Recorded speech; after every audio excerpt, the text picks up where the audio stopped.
Les utilisateurs avec les droits de coordonnateur de cluster pays ou régional sur ORS ont des menus supplémentaires par rapport à l'utilisateur standard.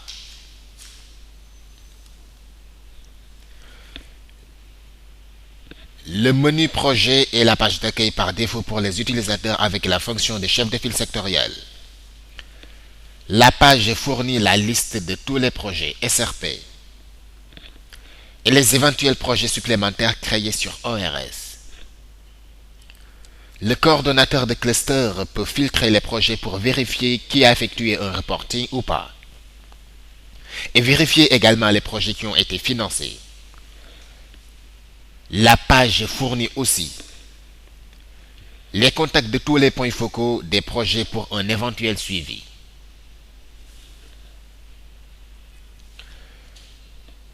Le menu permet au coordonnateur de cluster de sélectionner les indicateurs de base. Ces indicateurs sont sélectionnés par une case à cocher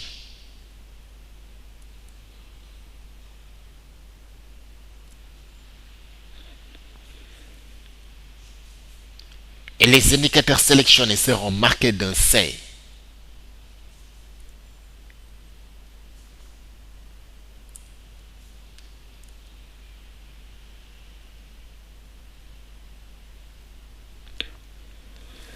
Ainsi, toutes les organisations pourront les rajouter à leur projet et reporter leurs informations.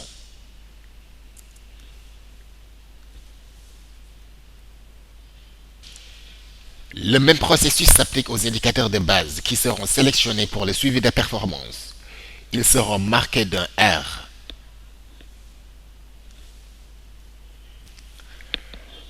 Notez que pour les pays pour lesquels les indicateurs sont les mêmes que les indicateurs régionaux, il n'est pas nécessaire que le chef de file sectoriel pays sélectionne à nouveau. Le menu permet au coordinateur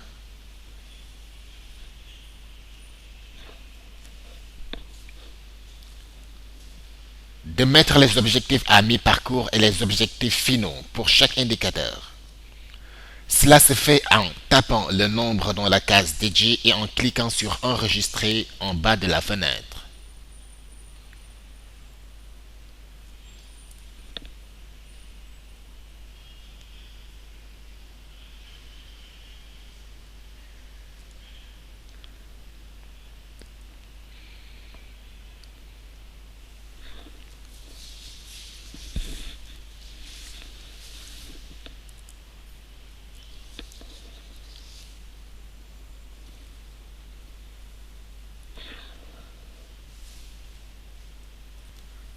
Ce menu validation permet au coordonnateur de cluster de valider les données reçues des partenaires à partir du sous-menu Résultats.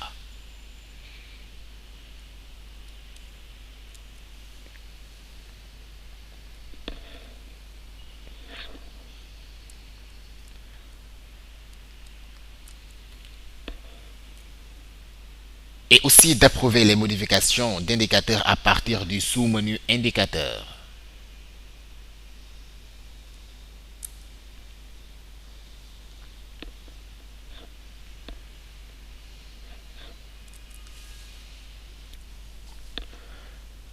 Le coordonnateur de cluster sera notifié par mail qu'une organisation a soumis des données.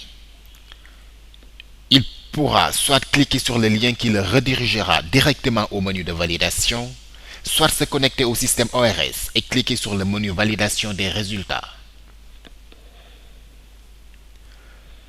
La liste des projets qui ont soumis des données s'affichera sur la fenêtre. Le coordonnateur de cluster cliquera sur Voir les détails, ce qui affichera une liste d'indicateurs que l'organisation présente comme résultat du projet.